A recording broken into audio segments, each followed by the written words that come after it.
Good evening and welcome everyone to the Ravenswood City School District Governing Board meeting of October 28, 2021. Will officially open at 6:31 p.m. and I will start with roll call. Vice President Shabomaheen. Here. Trustee Alexander. Here. Trustee Polito. Trustee Bloom. Here. And I myself am present. Quorum is present.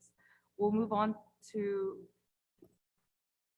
item number 2, which is the approval of the agenda, and I will entertain a motion. I will make a motion to approve the agenda. All in favor, say aye. All opposed, say no. And the motion carries 5-0. Now we'll move on to item number 3, which is closed session. So before we go into closed session, I will open the floor to anybody who wishes to discuss any matter that we'll be talking about in closed session. See none, we will move into closed session at 6:32 p.m. Thank you.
I will report back on items that were discussed during closed session. So for item 3B1, there was discussion. For item number 3C, there was discussion. And for item number 3D, there was discussion and no action was taken during closed session. So now we will move on to item number 5, which is from the floor. So if anybody wishes to address the board on any matters that aren't highlighted in the agenda, this is your time. I see none. So now we will move on to item number 6, which is the consent agenda. I will entertain a motion for item number 6. Through the chair, I'll make a motion to approve item 6. You.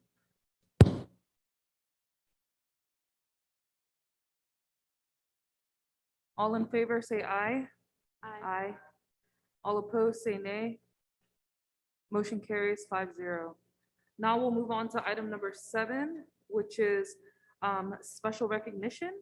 And I will pass it to Superintendent Sudaria.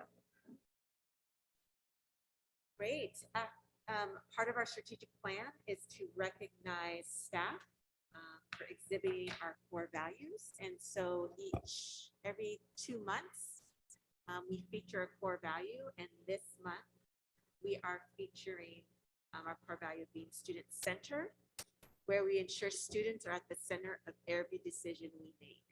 And so we have several colleagues who will be recognized tonight. I'm not sure if they are here in person. It's a lot easier when we were on Zoom to have them pop in. But I was hoping I could have President Latuyu and Vice President Tam and our clerk, Trustee Alexander, to be able to read each passage if you have it accessible. I'm not sure. Actually, you don't have it available. Okay, very good. Thank you. All right, so President Latu, we are recognizing first Megan McKinney. She's a special education teacher at Castanio School. And here I go. What did I do? Megan McKinney. Megan genuinely cares about all of her students' individual needs even before they have an IEP. She always looks for opportunities to praise students for demonstrating appropriate behavior. She prompts students to use appropriate language to communicate their needs or advocate for themselves. She is dedicated as she takes extra time out of her day to make her own social stories, create visual schedules, and spending extra time with students when a challenging behavior arises.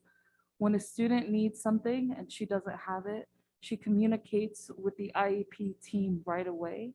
Megan shows students she cares by using a supportive tone and staying with them if they are having a difficult time transitioning back to class. She utilizes all the supports her students have in place, such as behavior support plans, take-in reward systems, specific speech or occupational therapy tools, and academic tools/devices. Although Megan's job already entails supporting students with challenging individual needs, she does her job with an extraordinary level of kindness and grace. Thank you so much. Yes, that was a recommendation by Jessica Lee, school psychologist from Castanio School of the Arts. Congratulations, Megan. Oh, so Megan's sitting right in front of us. Thank you, Megan. Did you want to say a few words? Do you mind coming to the mic really quick? Maybe sharing how long you've been in the district and sure. Hi, everyone. My name is Megan McKinney, and this is my second year in this district and my second year of teaching. And I love the students here, and they are I come to school. So, thank you so much for coming out, Megan. Awesome. Our next colleague that we're recognizing is Danielle Perry. Danielle is a 7th grade math science teacher at the Cesar Chavez Ravenswood Middle School. And if I can have Vice President Shigomihi read the recommendation. In all the years I've known her, Miss Perry has an amazing capacity for not only getting to a student's heart, but letting that student into hers. She is firm, but with a style that makes the firmness seem as though she is holding one's hand to get across the street, not lecturing on how dangerous it is not to look both ways. Because of her student focus, students are open to her and to learning in her classes. Since we have often shared classes, students have told me how they enjoy her class and how nice she is. Under such circumstances, learning becomes, at the very least, tolerable, if not a joy. So it's no wonder that she is a favorite of many of her students. I believe she is an example to be emulated in how to make a classroom and teaching student-centered. Ms. Perry tempers her lessons with patience and compassion, ensuring students leave knowing what they're supposed to know and some more, and perhaps feeling a little bit better about their skills than before they arrived. She makes her classroom safe, inclusive, respectful, and a wellspring for learning. And that recommendation was by Mr.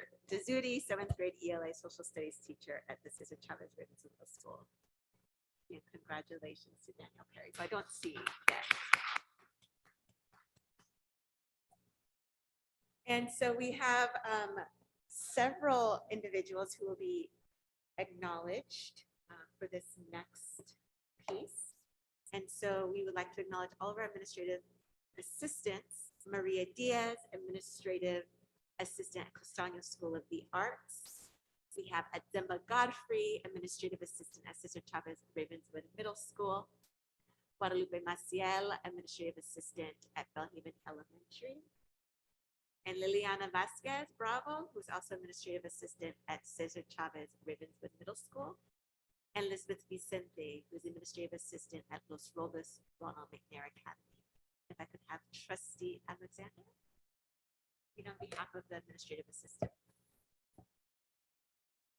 Even though Maria Diaz, Atzimba Godfrey, Guadalupe Lupe Maciel, Liliana Lily Vasquez Bravo, and Elizabeth Vicente are at different school sites, they are a team. They are the first faces that students and families see when they enter the school. They are the first voices families hear when they call the school. They are ready with a Band-Aid or ice pack or listening ear. They do the background work so that teachers get information from children's previous schools, so that teachers can better support students. They handle the ordering of materials and supplies so students have what they need in class. They do the work orders so that sites are safe for students. They can tell you who a parent is of which student, seeing them 15 years later. They can tell you who needs an extra set of supplies. They can tell you who needs some new shoes or new clothes. They can tell you which student just needed a hug that day. Our administrative assistants are the hearts of schools. They embody the student-centered core value every day. From Cynthia Chin, Director of Student Services.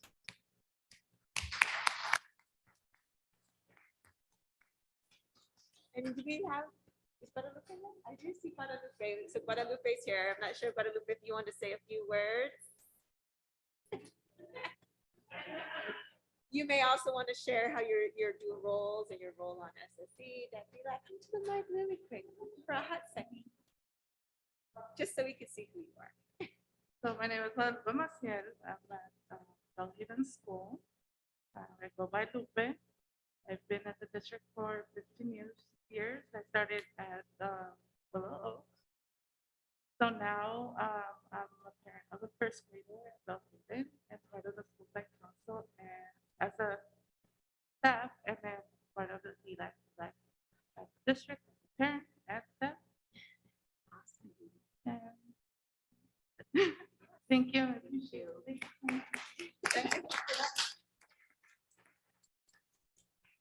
Thank you, Ms. Lupe.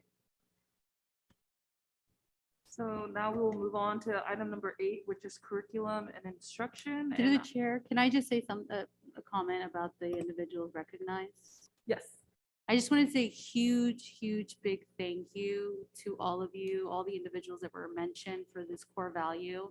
This is one that is closest to my heart because ultimately we're all here for students and that's why we should be. So when there are individuals that go out of their way to keep that as their focus, thank you for doing that. And thank you for your contributions to our school district and to our students. Because really all of us on every level from the board to any department should have a student-centered, student-focused mindset. So thank you.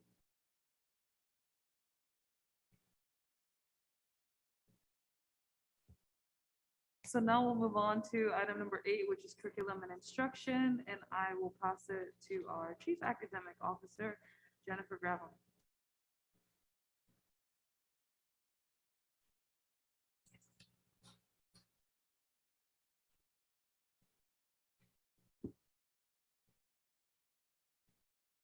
Good evening, President Latu, Board of Trustees, Superintendent Sudaria.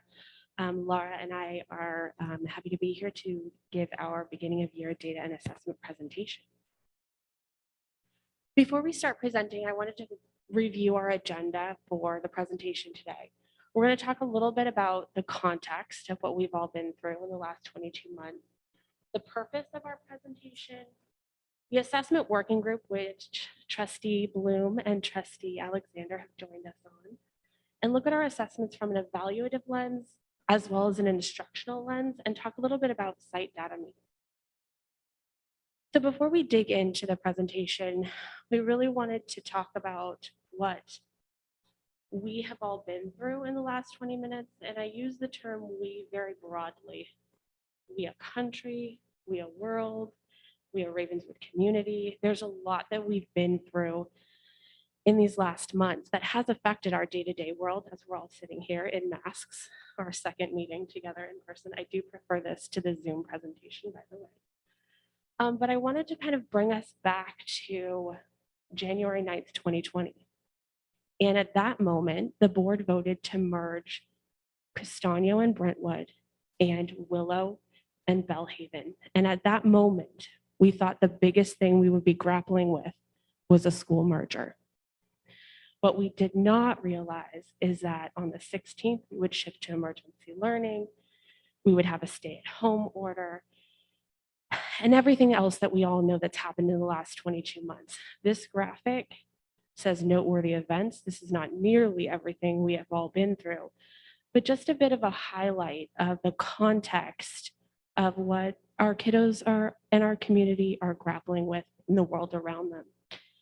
One thing that I often forget and have to remind myself of is that if you look here where we boxed in dots, this year, this August was the first time that the full Castanio Brentwood and the full Willow Bellhaven campus came together at the new campus.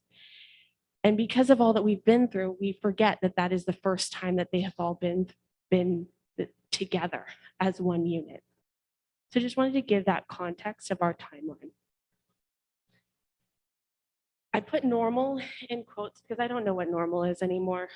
And so I'm just calling it normal. And what that is a reference to the last full school year that was uninterrupted that kids attended. And I had to check these numbers a couple times because I said, that cannot be true. But it is. So our third graders, the last time they had a full uninterrupted year of instruction was when they were in kindergarten. And our eighth graders, the last time that they had a full year of uninterrupted schooling was fifth grade. I worry a lot about all of our kids who've had these experiences where they left. If you look at, our our sixth graders, they left a different school than the one that they entered into when they went to middle school. It's a big experience. There's a lot of opportunities, a lot of social things that they've missed out on, a lot of in-person instruction.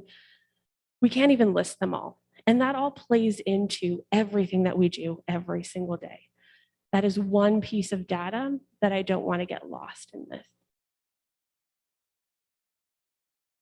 So our director of curriculum and instruction and I had a lot of conversations about what is the purpose of this presentation.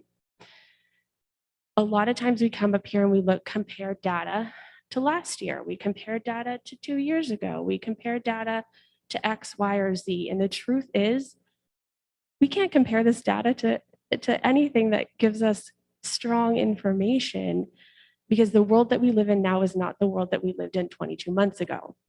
And so what we thought was the most effective way to present the data is to really think of, this is where our kids are at right now, and what are we doing next?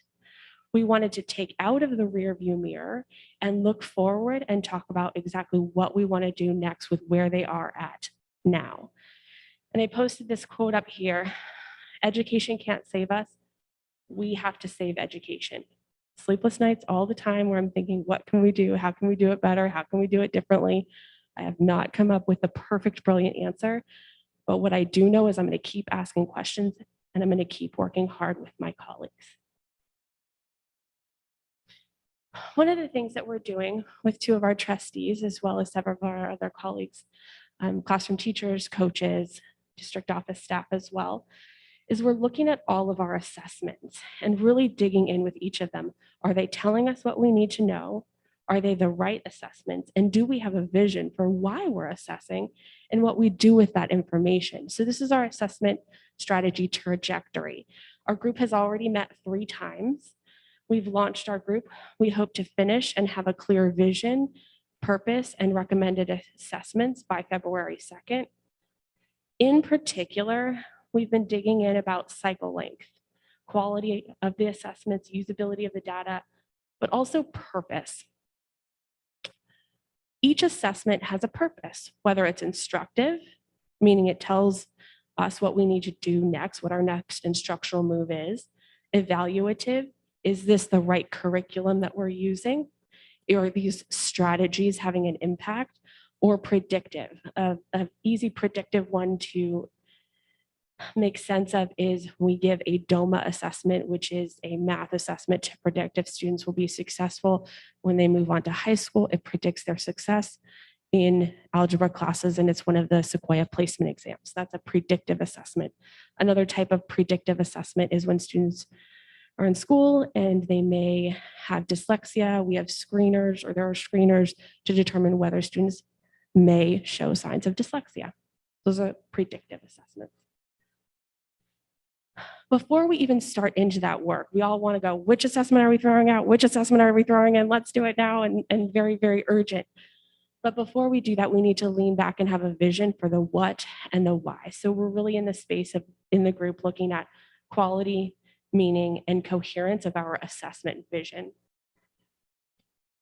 And I'm going to turn it over to the director of CNI. Thank you, Jennifer. Good evening, everyone. Laura Brennan, Director of Curriculum and Instruction. So to start off, presenting some of our data today, we are going to share some of our district demographics. So just starting at the very beginning, our total student count district-wide this year is 1,531 students. You can see the count by grade level and school site below. So Belhaven and Castaño have about 400 students this year. Los Robles Ronald McNair has about 200, and Cesar Chavez Ravenswood Middle School has 536 students.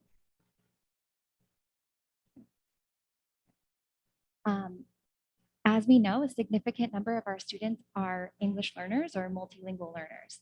So district-wide, 931 students, which is 60% of our students, are English learners. You can see, again, across our 4 sites and also by grade level, the count of those students. So at Belhaven and Castaño, in the high 50s for percentage of English learners. Los Robles Ronald McNair, 87% English learners, and at CCRMS, 55% of our students are EL. We're also sharing the number of newcomer students who have been enrolled in US schools 12 or fewer months, and who enrolled with us from another country. So the counts for each school for our newcomer students are 12 students at Belhaven, 18 at Castaño, 24 at Los Robles Ronald McNair, and 20 at CCRMS. So now to begin to share some of our beginning of year assessment data. We're starting with kindergarten and working up to 5th grade. One of the kindergarten literacy assessments that we give each fall is kinder letter names. So you can see on the left a graph that shows the number of students on the y-axis who know the different ranges of letter names out of our 26 letters. You can see most students are in the 0 to 7 range and a few in the 8 to 13 range. The value of this assessment for kindergarten teachers is around knowing which students know which letters. That's really informative for teacher instruction. So with our phonics curriculum, there's an order that teachers are going through the letter names and the letter sounds that the whole class benefits from. And then having that specific information on which students know which letters also allows for differentiation.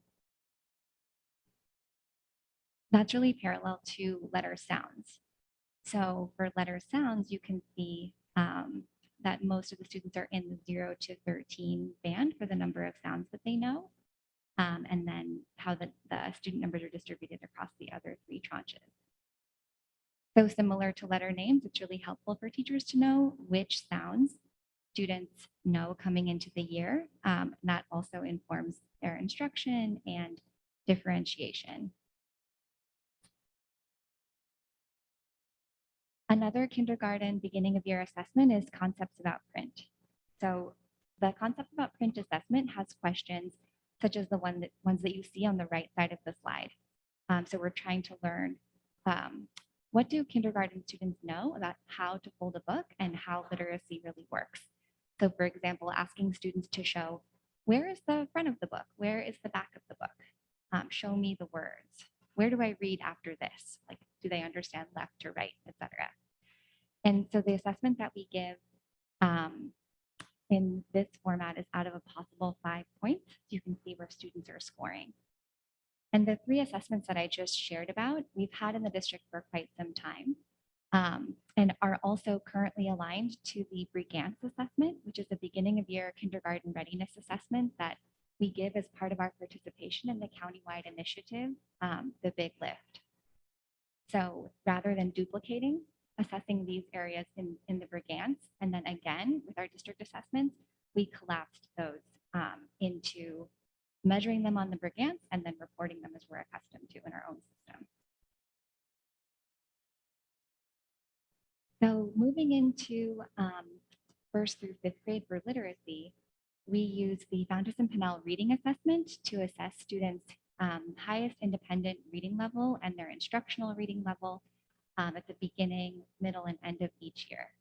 Kindergarten takes the administers the F&P assessment as well, but only starting in the middle of the year.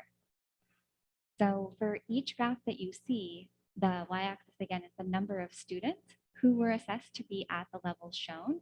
So here, for example, starting with 1st grade, you can see the number of students around 50 who were assessed to be at pre-A, the beginning of the year, and then moving from there, levels A, B, C, etc. The blue and red key that you see at the bottom of the slide shows you which levels are associated with which grade levels. So the last level there is what we would consider to be meeting the end of the grade level expectation. So for kindergarten, that would be level D. For 1st grade, that would be level J, etc. You can see for 2nd grade, we're starting to have, as we would expect, a wider range of readers. So starting again with 3A and then going all the way up to N+.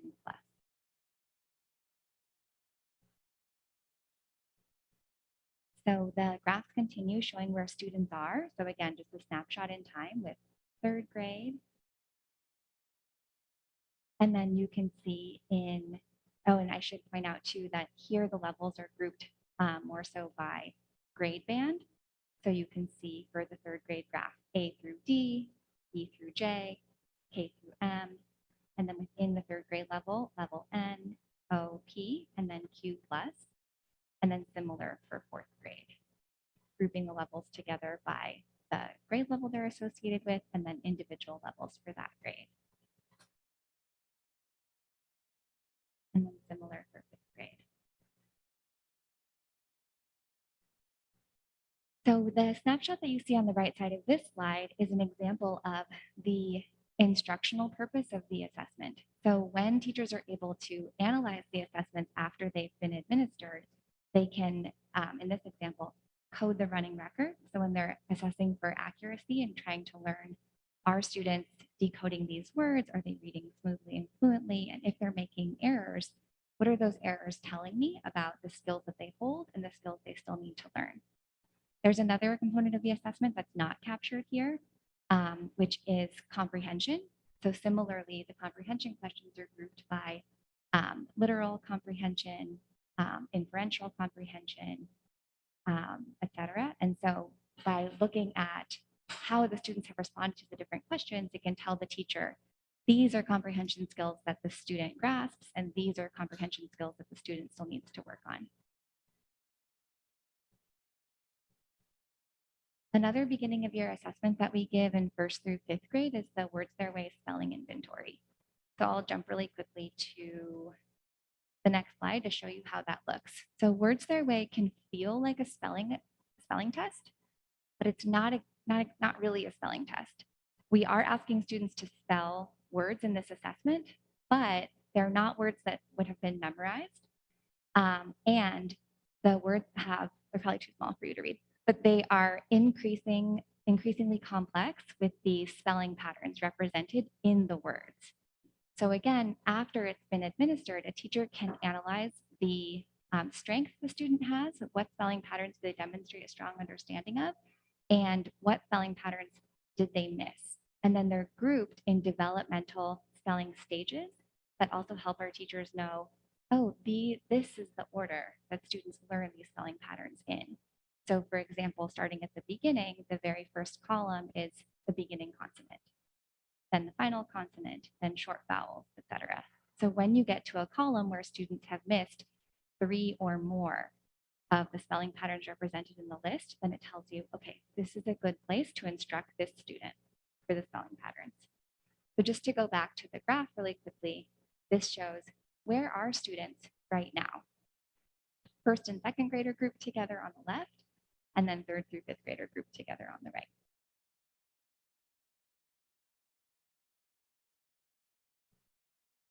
You have a question? Through the chair, can I ask Ms. Brennan a question? Yes.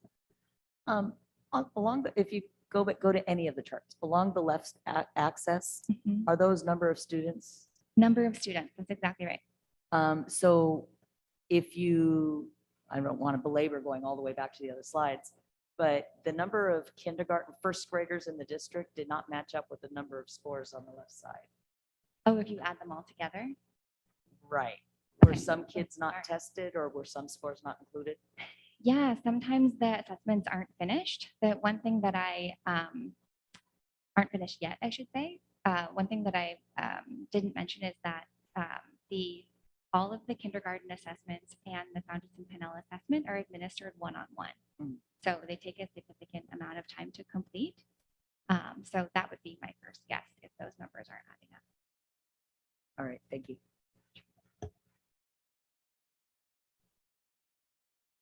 For math in K-5, we also have a snapshot to share with where students are at the beginning of the year. So just as with the other kindergarten assessments, this is a one-on-one math interview.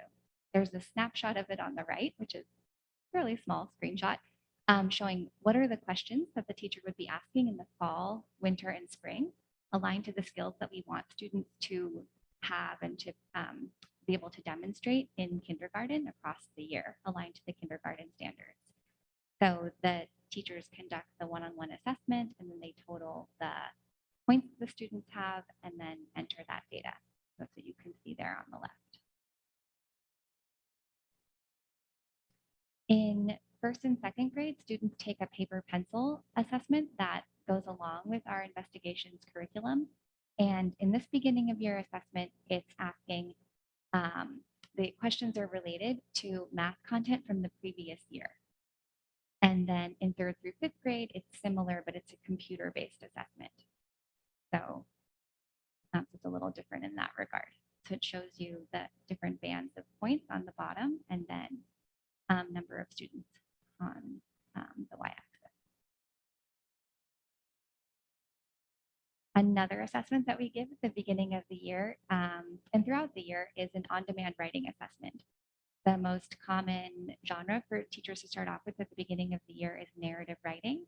And our writing curriculum comes with rubrics that help unpack what are the different skills that we want students to be able to demonstrate in their writing aligned to the Common Core standards, and allow teachers to really think, is the student's writing showing that they're meeting grade level, exceeding grade level in this skill, approaching, below? And then the rubric scores can be averaged into one score. So you can see on the left side the distribution of those scores for the beginning of the year. So to share more about the 6-8 beginning of year assessment,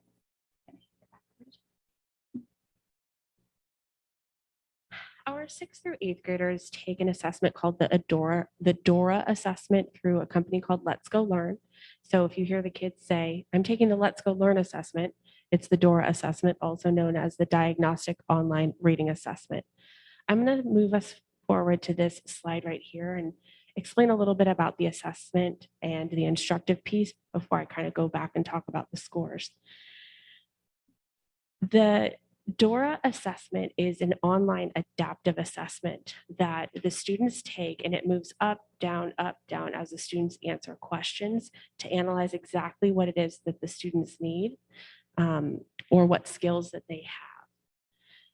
Here on the bottom, I know you can't see it really well, are several different score points, as well as a weighted score.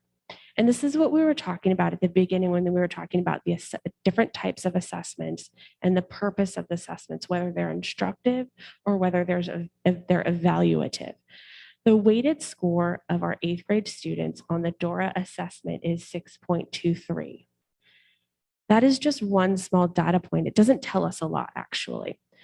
But what this assessment does tell us is for each student who takes the assessment, an individual score report for that student comes out that looks like this in my hand. And what this says is what is on this graph right here for each individual student. So when I look at this for an individual student, I can see that on high frequency words, they may have maxed out. On word recognition, they may have a really high score, but an area of struggle for them is oral vocabulary. So as a teacher, what I now know is exactly where to intervene and support with our students. So this is an assessment where we can show a big graph. And this tells us that this is an area that we really need to dig into. And how we dig into that is we look at the individual score reports of each individual student. So we know how to differentiate and individually intervene with the support that they need, as well as celebrate the successes that they're showing. So you can see the weighted score of our 6th grade students is at a 3.9. And that's a grade equivalent. So 3rd grade, 9th month. 7th grade, at 5.9, 5th grade, 9th month, in 8th grade, 6th grade, 2nd month. But again, that's just one data point, but it doesn't tell us how to intervene with individual students. But the individual score report, which I'll talk about a little bit more later in the presentation, really does. So from an instructive lens, the middle school is really focusing in on how do we build a culture of readers. And so you'll see they have CCRMS reads. If you're on Instagram, be sure to follow, where they have pictures of kids, pictures of teachers reading. And they do have a reading block at school where everyone is reading, teachers included. They have new books that are at differentiated levels for our students. They're launching Accelerated Reader in trimester 2, and we're piloting new curriculum at the middle school in English Language Arts. So based on what we've seen, these are now our next instructional moves, so we know how to intervene and support. The same for math. It's a similar assessment, except it's broken down into the math domains. And you'll see here the total weighted score for 8th grade in math is at a fourth grade first month. The weighted score for sixth grade is third, and the weighted score at seventh grade is fourth. But again, there's a specific data report for each individual student that comes out so that teachers know how to support where students need and celebrate their successes. Some across the school instructive moves that they've been making is in marking the text across the board, but in math, what that means is you'll have a word problem and then a math skill. To take apart word questions, we all know, to take apart word questions can be challenging. So they're using specific strategies across the board to box the question, to underline the numbers, to help them move forward, to help students move forward with solving problems. They also made some intentional decisions about scheduling based on the ADAM assessment to make sure that kids had a period of math intervention if they needed. And they are in their first year of a brand new adoption this year, and they're working on math milestones with the county.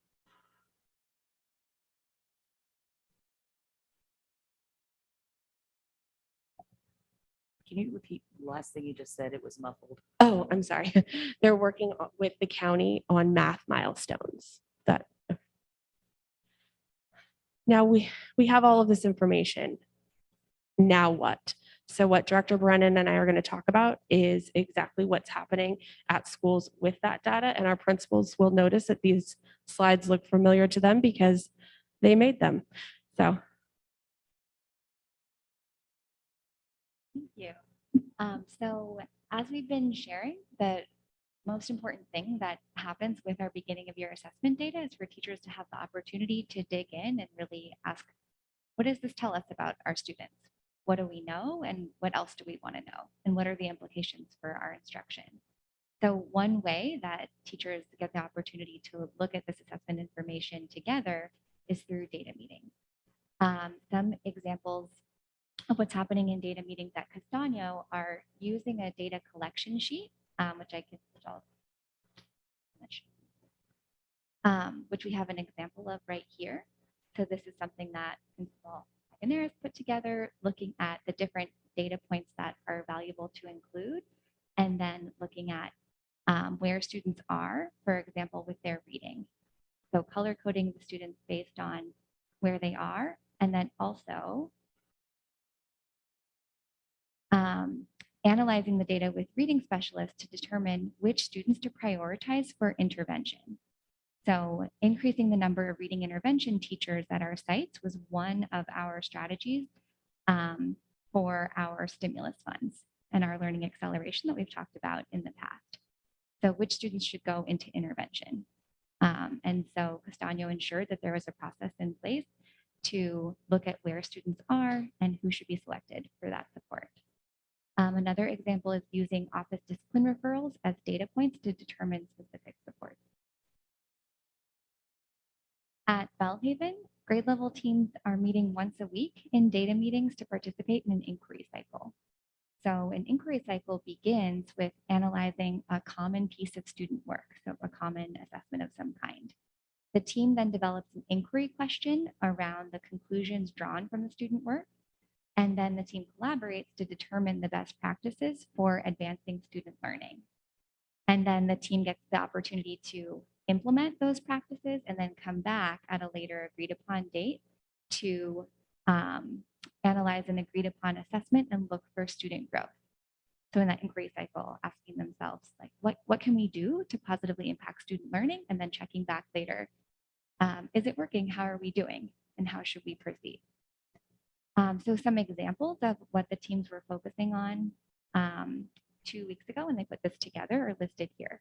So for example, in kindergarten, counting to 100, in second grade, add and subtract mentally to 20, in fourth grade, monitoring student behavior and interventions.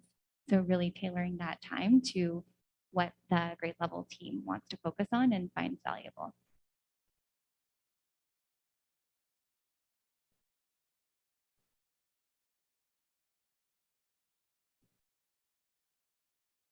Over at Los Robles, they have a very clear vision that they want to develop a collaborative community culture and really know their students, who they are, and know them really deeply. If you walk into their office, there's a QR code right on the door that you can scan because they want to hear exactly from their parents what it is that the school can do to be in support of them, which is more data that they analyze, identify, and figure out how to meet the needs of their parents.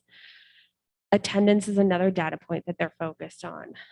Early intervention is important. So when a teacher notices that a kid has been absent for a few days, they call and they say, what's going on and how can we help?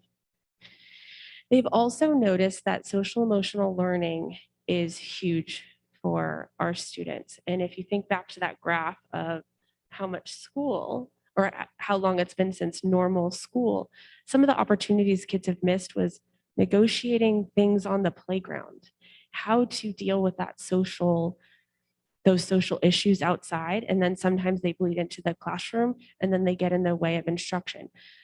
Through collaborative conversations, what the team at Los Robles noticed is they needed to set up structured games at recess to support kids with that learning so that when they returned to their classroom, they were ready to go. And so they've been creating structure during unstructured time so kids have a time to play and negotiate. I'm not out at tetherball. He said I was out. No, I wasn't, that kind of thing. In addition, in all of their staff meetings, they consider them collaboration meetings, and they look at data. They look at LPAC data. They look at reading data. But another data point that we forget is data is student work. A student's assignment is a piece of data, which I'll show an example in a second, as well as small group and instruction with intentionality and looking at different ways to integrate designated ELD all throughout their day. This is an example of the Los Robles Ronald McNair data analysis sheets that they use. You'll see LPAC scores over time, months, students were have been considered English language learners, as well as their current status.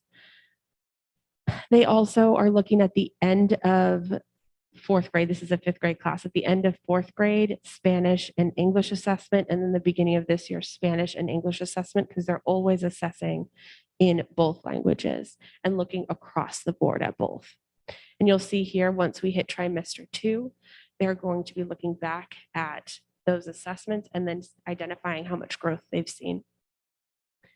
Here's an example of a data piece that they've looked at Los Robles Ronald McNair. This is a fifth grade math assessment, and the team was looking at the assessments that the students completed and were dividing the papers into the assignments into sections, so they knew exactly how to intervene and provide support based on that assignment that students were given. At CCRMS on October 12th, our PD day, and the 13th, which was a Wednesday, I believe, they did a huge deep dive with data. They had 5 students and they each dug in with 5 students. They looked at their LPAC score, their LGL scores. They looked at Swiss behavior data and intentionally planned scaffolded instruction based on their English learner span. They have a PBIS committee that's going to be starting on October 20th. That started yesterday. I was like, wait a minute. That started yesterday. Their academic committee also started yesterday, and they're really excited about accelerated reader launch in November. And this is an example of the data sheet that they use. So here you'll see, I'm going to point you to this second row here. We have a 6th grader whose beginning of year assessment was at 5th grade 6.8th month. And if you look across, you see no scores because that student did not take the LPAC because they've been redesignated, but we continue to monitor. This student is in their 3rd year of monitoring to make sure that progress is still continuing. So just wanted to point that out. The data sources that they use are Illuminate and Let's Go Learn, and I just want to point out that we are all continuing to dig in the data. One last data piece is across the district, kinder through 8th grade, we're using the Sonde system for our special education students. It's a reading intervention program. And what we're looking at across the board for each case manager is the beginning of year assessments, and then every 6 weeks, we do a mastery check within the system to ensure that students are continuing to make growth.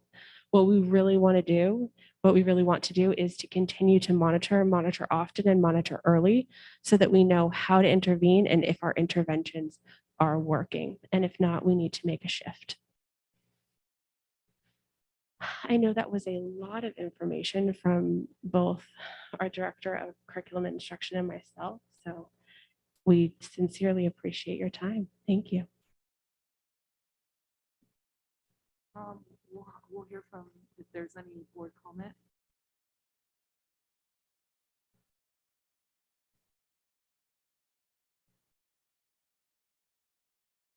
I see none. Thank you all for your report. It was really thorough, but it was good to walk through. I really like that you had charts and were able to communicate that way. It was. So now we will move on to item number 8B, which is the 2021 summer learning update. And we will pass it to Superintendent Daria. Thank you, President Latu. Our summer learning update that will be presented by Ann Waterman Roy, who's our strategic pandemic recovery consultant who supported us with launching our summer school this year. The update will cover enrollment and attendance, safety, engagement, and academic impact summer learning has had.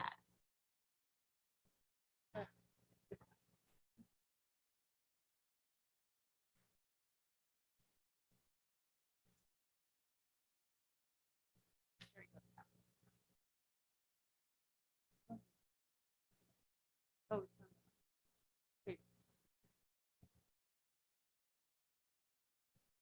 Great.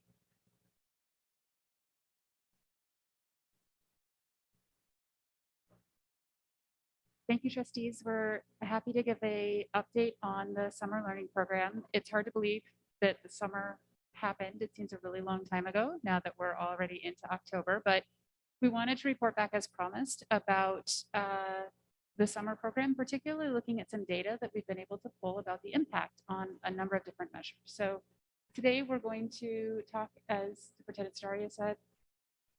Oh, sure.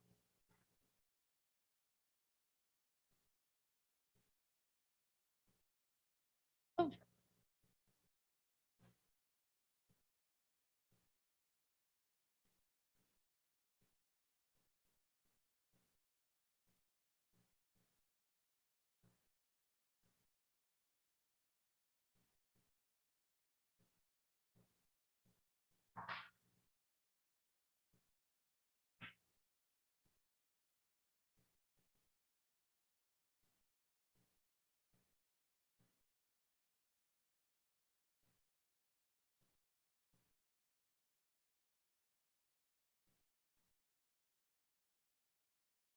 Oh, no problem. And can we go back up? Yeah. Actually, back up one more. So we wanted to talk today about the success of our summer learning program. And the way we thought about that is we need to start with what were our goals for the summer learning program so we know how to evaluate it. As we shared before the summer program, we were endeavoring to have a joyful, engaging, in-person learning experience for our students. We really wanted to know our students well. That's a focus for this school year. We wanted to start during the summer. We wanted to offer rigorous learning, not remediation. This is not a deficit mindset approach to summer learning. We really wanted to give kids a rigorous chance to dive in. And we wanted to serve as many students as possible. So with that in mind, we're going to share some data about each of these different factors that contribute to tell us how we did it towards our goals. So next slide. So first of all, numbers of students. We are proud to report that more than 1/3 of our district attended the summer program. We had 526 students enrolled. We had pretty good engagement and attendance throughout as well. So 91% were considered active, which is we share some of this data with our partners, Boys and Girls Club of Peninsula, as well as Big Lift. And just huge kudos to, side note, huge kudos to our partners. The Boys and Girls Club of the Peninsula was an outstanding partner. The Big Lift really helped us with our Rising Kinder program as well. So huge shout out to our partners for making this possible. So we were able to offer at 3 of our sites. Los Robles was undergoing some construction, so Los Robles students were able to join the Castaño campus. So we were able to offer it to everyone. And rising kinders all the way through 8th grade, and students with special needs, we were able to provide support through our extended school year program. So really accessible to everyone, and a third of our students took the opportunity. Very pleased with that, the numbers of students we're able to support. And as we continue, we were able to keep kids safe during this in-person learning.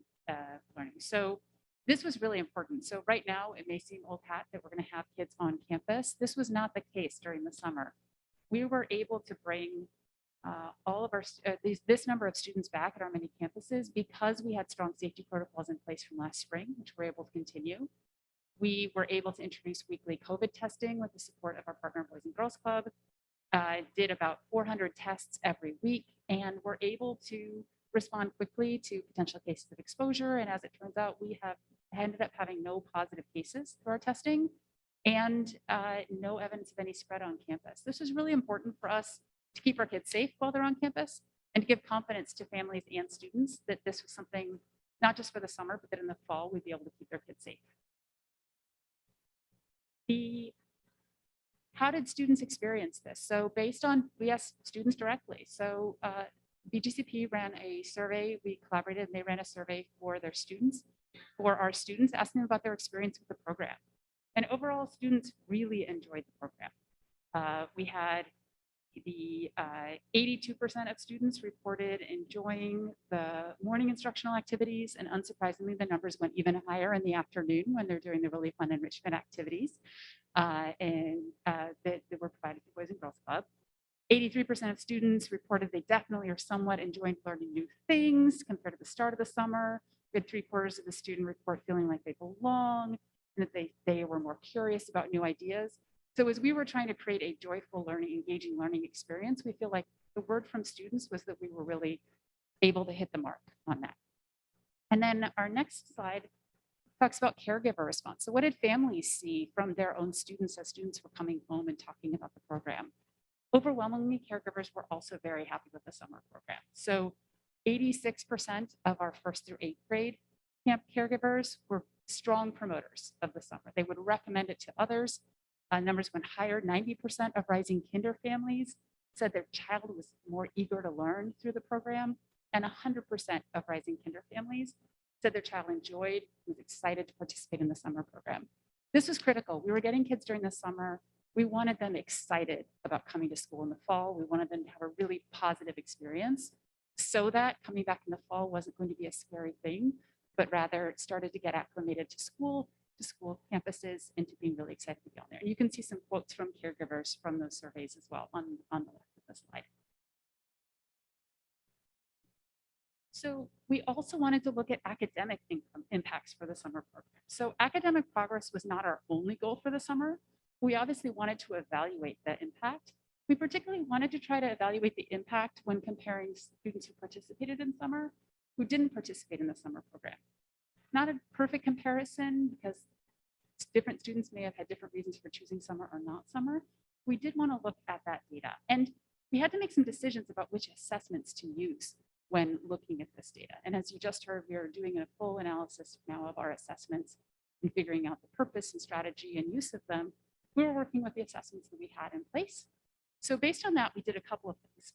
So first, we recognized that the program was designed to be a broadly accessible program for a third of our students. This was not a designated targeted intervention program to really intervene with certain kids of certain grade or certain gaps. This was a broad experience that we were trying to provide. We also decided not to do a pre and post test during the summer that would be narrowly tied to what they were learning during the summer. There were a couple reasons for that. One, we really wanted to maximize that instructional time during those 5 weeks to be really about instructional and the experience, not as much about doing formal assessments during that time. We also wanted to be able to compare the impact for summer versus non-summer students. And if we just did a pre and post test during the summer, we wouldn't actually be able to see comparison sort of for a summer slide, impact on summer slide, et cetera, if we did that. We also then, given that we had to use assessments that all students. said Excuse to- me, through the chair, can you repeat that last part? It wasn't too clear. Yeah, we want About why the pre-post test was not done? about the choice not to do a pre and post test for the summer program. Right, so there were two major reasons for the decision not to do a pre and post test during the summer. One was a desire to maximize the time that we had with kids for instruction as opposed to for assessments during the pre and the post time. And then the second was that we wanted to be able to compare the impact of the summer program on students that participated in the summer versus that didn't participate in the summer program. And if we only used a pre and post test during the summer, we'd only be measuring the students that attended the summer. We wanted to have some comparison to students that did not attend the summer program, just in terms of overall learning.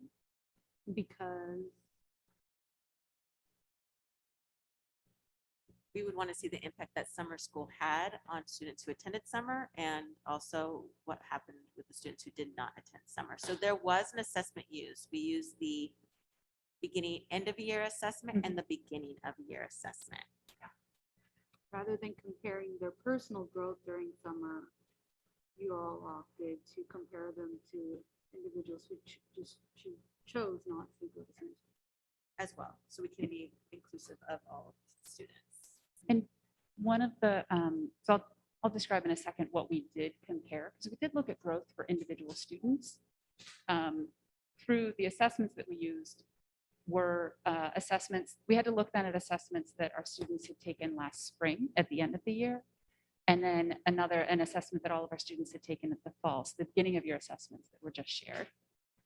So for elementary grades, we looked for 1st through 5th grade, we looked at the F&P, the Fontes and Pinnell scores. So that's something that our kindergartners took last spring, and that we then have their data for 1st graders now.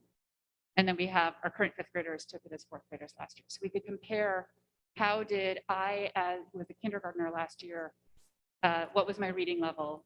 And then I went through summer school, or I didn't go through summer school. And then what did I get for my reading level this fall? And we could see, was there a change in my reading level? And then we did that for students that participated in summer. We matched up, we had data for last spring and for this fall. And then we did the same for everybody else in the district all the other current students who didn't participate in summer. We looked at what did they do last spring, how did they do this fall, and what was their change over the summer. So we're kind of trying to look at summer slide, was part of why we wanted to be able to compare summer versus non-summer students.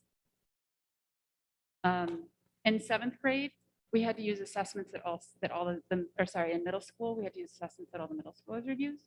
So we looked at, for our 7th and 8th graders, we were able to look at their last year's 6th grade score and their current year 7th grade score on both the math and the ELA assessment, that the Let's Go Learn assessments were just described in the previous assessment. There's some trade-offs in this. So for example, one of the things we did not have data, this means we don't have data on the rising kindergartners, because we didn't have anything from last spring from them. They weren't with us. They weren't consistent. They weren't all in our TK programs, for example. And we also didn't have data on our 6th graders, the impact on our current 6th graders, because they took different assessments in 5th grade than they do in 6th grade. So we don't have comparable data for them. So we had to make some trade-offs. We had to drop a couple of grades, but because we're trying to evaluate the overall impact of the program, that was some of the trade-offs that we made. And then the other thing that I will note is that assessments were not tied specifically to the summer content. So elementary school, for example, during the summer, they were working on guided reading. There was a big focus on guided reading for sort of half their time. Then the other half of the time, they were doing a hands-on science curriculum called Amplify, where we really wanted to give kids hands-on experiences, really engaging learning with science materials that they haven't had a chance to do during distance learning. We didn't have a science assessment that was going to be comparable from last year to this year. So we weren't able to measure the impact, for example, of that time we spent on the science curriculum during the summer. Instead, we're looking at least just for what impact did we see on literacy using F&P. So there are some trade-offs and some limitations, as with any time when we're looking at data. This was how we approached it this year. And let me share some of what the results that we saw, and then we can reflect as well about the overall impact of the program. So I think we go to the next slide. Great. So at the elementary level, we saw slightly higher percentage of summer school students increasing their reading level compared to non-summer. Fairly similar, but there was a slight bump across all first through fifth grades. And as I said, note that only half of our instructional time during the summer was actually on reading, and the other half was on the hands-on science. So this was from sort of the half of the program that was, this might indicate the impact of the half of the program that was on science or on literacy learning.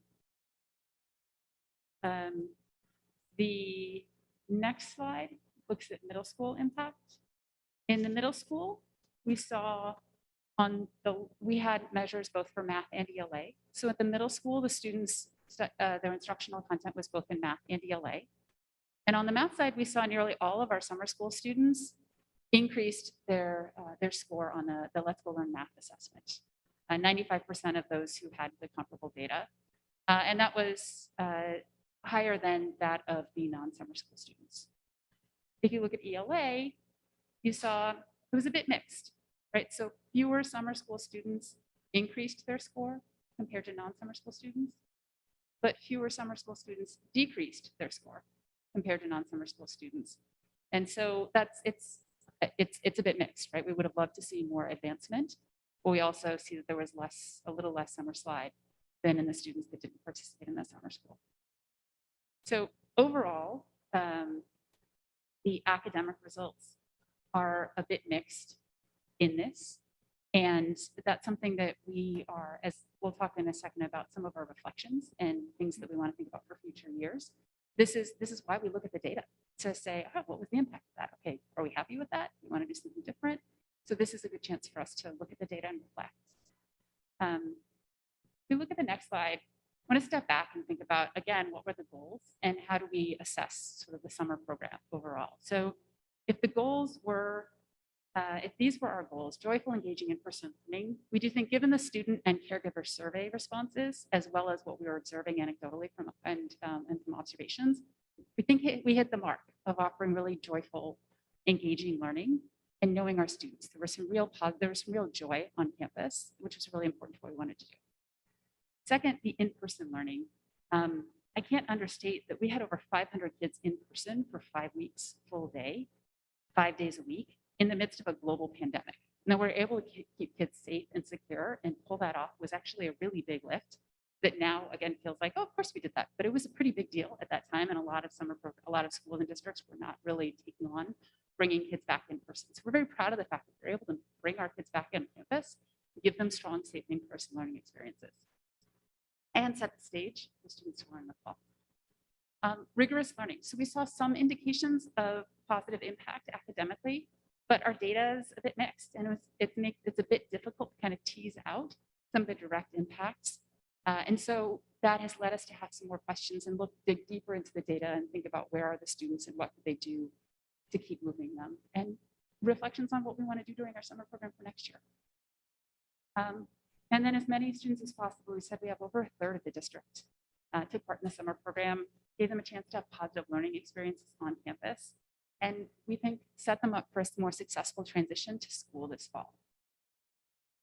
So looking ahead, the next slide, then beyond, a couple reflections, and then I'll wrap up and we'll have your questions, is we think we have a strong program to build on, and we have opportunities to make next year even better. So a couple of the strengths. So first, that we pulled this program off in the midst of a global pandemic. We were very proud of our strong partnerships. That strong partnership with BGCP was essential to the success. We're able to staff up so that no Ravenswood students were turned away. Again, in the midst of a global pandemic and real difficulty in hiring teachers, we were able to get enough staff, our own and external, to be able to support all kids in small class sizes. We implemented this new hands-on science curriculum at the elementary level that was pretty successful. And we created growth and leadership opportunities for teacher mentors, for teachers, whether as mentor teachers or summer site admins, to take on and grow in their craft and practice. Opportunities and reflections for next year. A couple of things. We definitely think we could streamline our systems for student enrollment and rostering, make it faster and easier if we're using online programs for curricula. We think we could streamline or deepen partnerships. We could go even further on partnerships. We think we could engage our summer site admins and curriculum leads earlier in the school year to prep for summer program, knowing that of course they have full-time jobs during the summer or during the school year. So we've got to think about how to space that out to make it manageable so folks will take this on without being overwhelmed during the summer or during the school year. And as always, be really clear about our objectives for next year so we can design our program and our measures, our impact measures for assessing them. I think we've learned a lot in this. We've also learned there are tons of things we could, if I had data on this, I'd love to have X, Y, and Z, but I think this gives us a chance to really build into next year and take it stronger for next year. So with that, thank you for the opportunity to share about the summer, and I'm happy to open questions or discussion.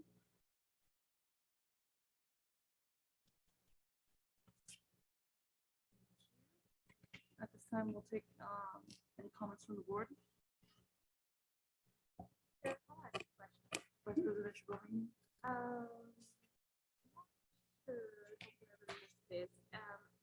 Is there a group or committee having conversation on, no, it's on next summer's, because I'm just thinking about if we're going to make any changes based on the data that we have. Yes, so this is actually, as we've been doing this, we've already been reflecting on what should next summer look like. So a couple of things we're thinking about is learning from this and these reflections or strengths. What do we do for next year? We are going to be talking with the Boys and Girls Club about some of these things that we might do differently for next year. We're going to be meeting, I believe, in a week and a half. So we're trying to get way ahead of this. Summer is not for many months, but we don't want to wait and get surprised by it. So we've got a couple of things we're thinking about. We also I'm in the process of developing a playbook for the summer program. So one of the things we do this every year, although it's been 2 years since we did it in person because of COVID, there are a lot of things we could do to just document what are some of these big decisions we're making? What are some of the things we need to do? Oh, remember, we have all the students roster. We can set them up an online curriculum so that they're ready on the first day of school. Oh, we need to give the IT team enough notice of that so they can afford and build it into their calendars and not dump them on it in the last minute. Things like that. We've learned a lot just from things we did or things we had to scramble for this past year. We don't have to scramble on anything we scrambled this last year. Let's plan for that. And then we'll find new challenges as we go into next year. So we're already starting to plan, and I'm hopeful that we could have a playbook ready to go by the end of the year and some of these big decisions about program design laid out. I'm just thinking about the previous presentation coupled with this and really seeing summer as, a time to really get some time back, right? We lost a lot of time in this pandemic. It affected all kinds of things. And so just trying to think through how can we use the time to really reinforce some skills along with the other goals of the summer. And so I know, I think this said we had about 500 students in the semester. And so I hope whoever's on the committee could think about, is there a way to accommodate all the students, if not in person in a physical space, having some of these programs, you just mentioned an online program that folks can be a part of and enroll in that, I don't know, through some big like district-wide effort. I don't know how we motivate everybody to be a part of it, but just to get some review and keep the skill building going, even if they're not in the physical space institution. I think we could get really creative. We definitely want to make sure we focus in on what is the purpose of summer school or summer learning and how we can target specific students to address their specific learning needs. Specifically this summer, we didn't want to be online and address online because that was what we were doing all year and intentionally trying to bring folks in. But we can definitely explore hybrid of sorts, but we will have a committee to be able to look into that and how we want to target specific students, group of students, specific area.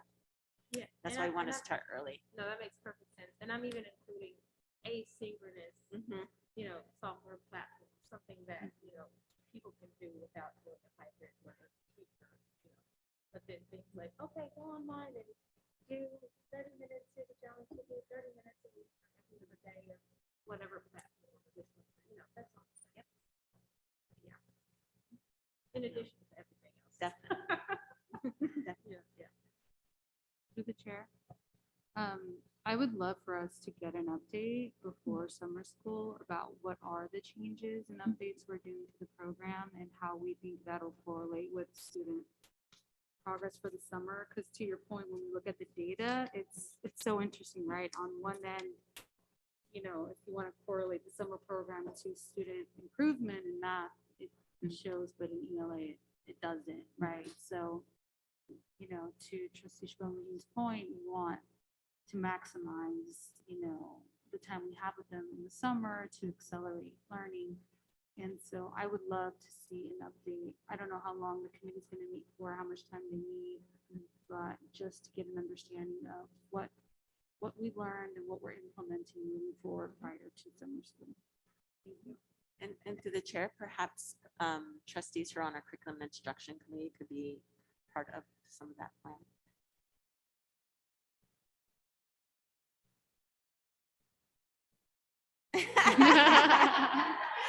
I believe you're. I wouldn't, we would, I would Trustee imagine, Alexander, you're on that committee. no, through the chair, I would imagine that we would invite you to critical meetings, right? Yeah. Yeah.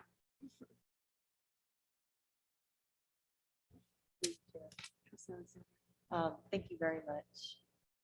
I'm just very pleased that we were able to get 1/3 of our student population at summer school. That's a huge feat, especially since Ravenswood was offering a free summer school to these students, where many districts, it's a paid summer school. And being able to give that to our students is just extraordinary. Let's keep it up. And through the chair, lastly, also kudos because, you know, no COVID transmissions on campus. I don't know what, you know, what they did during the summer, but we should look at what we can do during the school year to also keep those numbers down because they were working with a lot of students at one time and those numbers were impressive.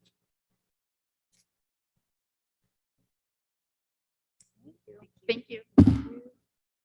So now we will move on to item number 8C, which is the consideration to approve the school plan for student achievement for all schools.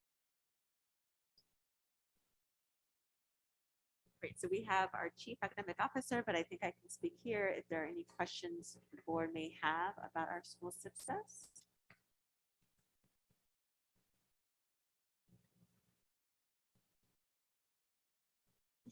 You love reading them? So as I see none, I will entertain a motion.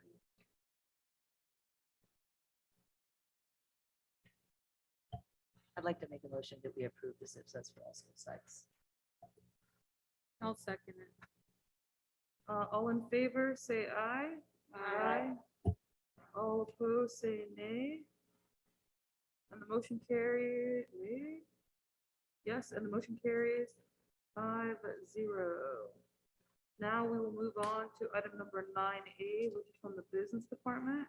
It is the consideration to approve request for proposals RFP for leasing 2120 Euclid, the district office on the former flood site. We will kick it off to CBO William Eager. Good evening, trustees. Thank you for the opportunity to talk at length earlier today in closed session about the two properties that we're exploring leasing, 2120 Euclid, its current site, and the Flood Park site.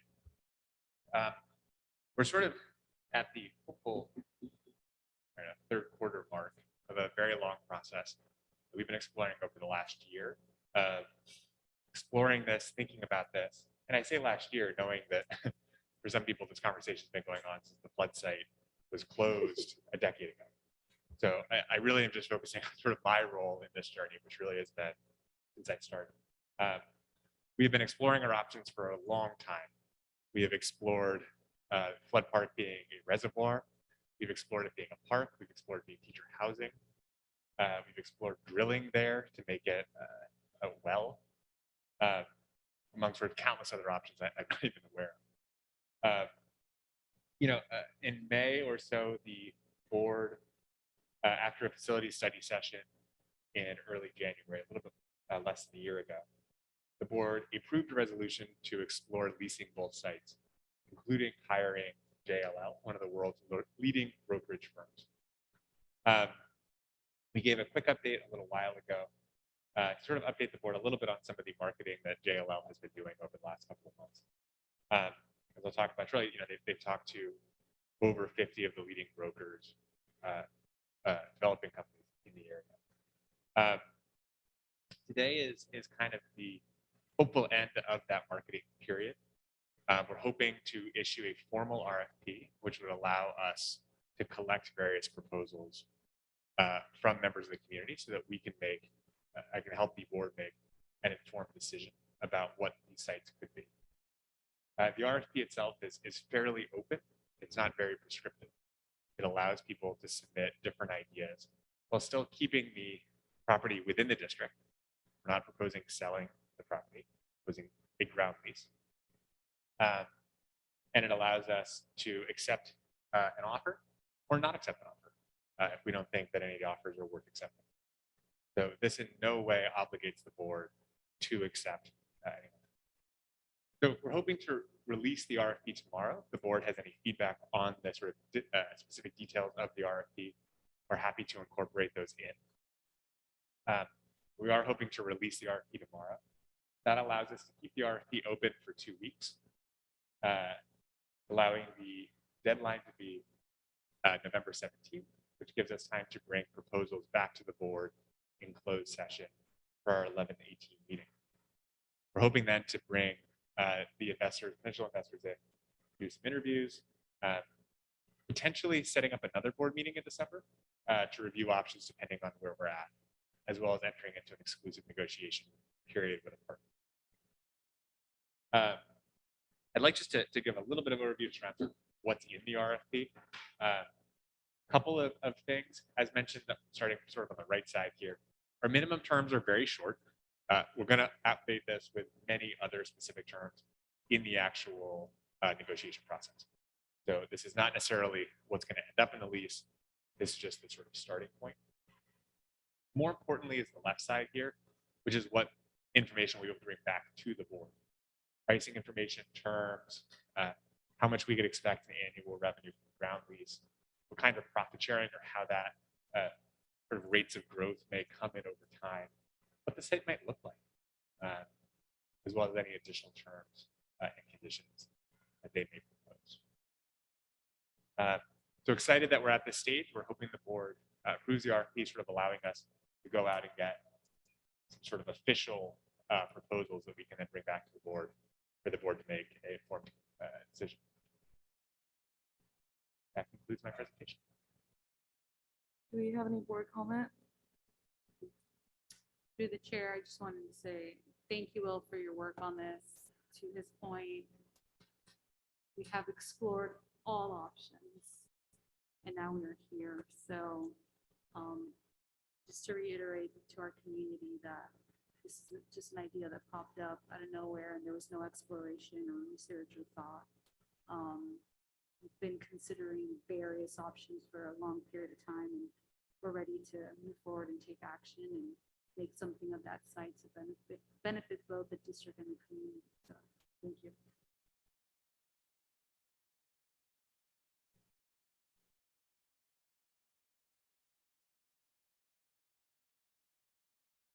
Okay, so moving forward, I will entertain a motion for item number 9A.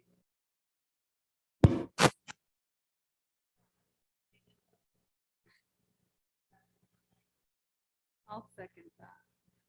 All in favor, say aye. Aye. All opposed, say nay. And the motion carries 5-0. We'll move on to item number, thank you. We will move on to item number 10, which is from the Board of Trustees. And we will go to item 10B, which is the first reading in action on board policy revision, regulation AR 6174, education for English learners.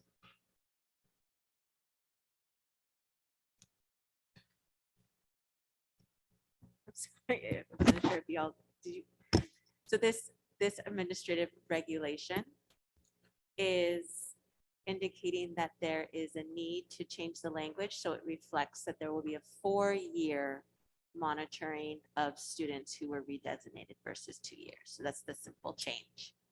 And so hence the first read and action, since there's only that one change.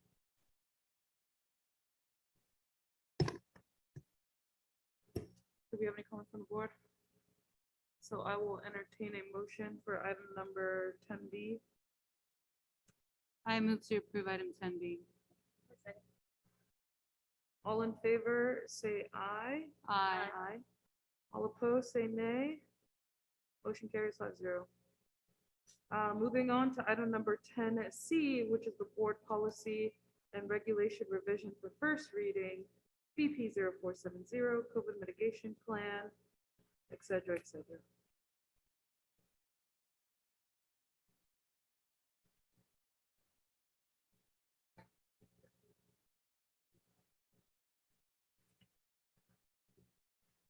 So no action.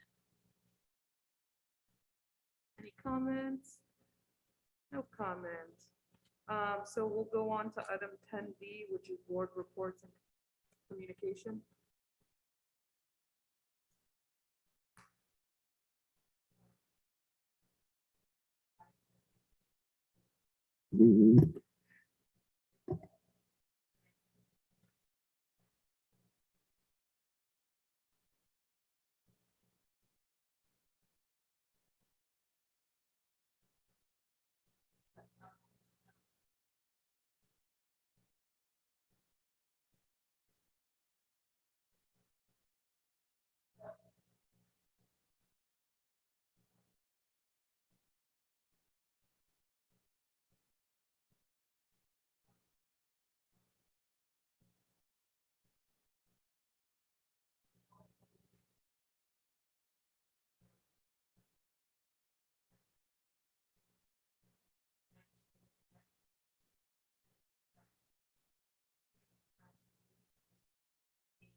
Safety first.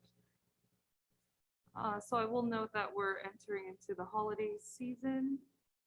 So let's stay safe out there.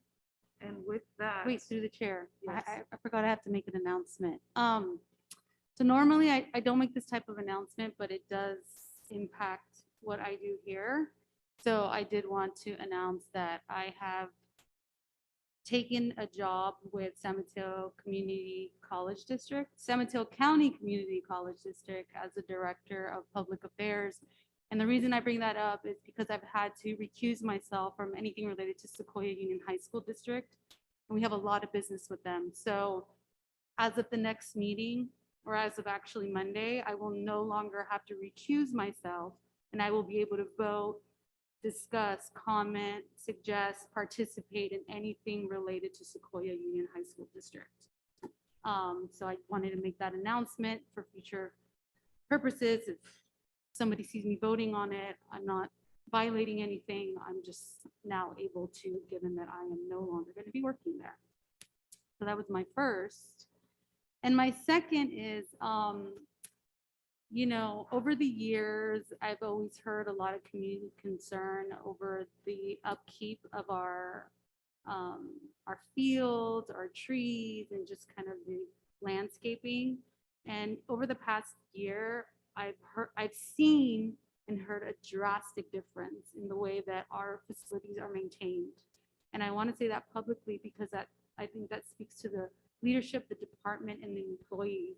And I want to be able to recognize those employees that are going out there and maintaining and keeping our schools looking great. I mean, anytime I run into a community member, they'll be like, you know what's happening at Suck Child, so you know what's happening at the school, and someone's going to get hurt, and and it wasn't just an aesthetic thing, right? It was like, you know, a hazard. And I would always report it, obviously, when I would receive it, but lately I just get compliment over the maintenance of our schools as far as landscaping is concerned, the fields, the trees, and anything related. So, you know, kudos to Delma, who I know oversees that department, and kudos to the individuals who are doing the work. And I don't know who they are, but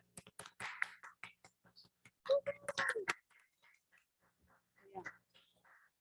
I wanted to note that, and that's it for me today. Wonderful.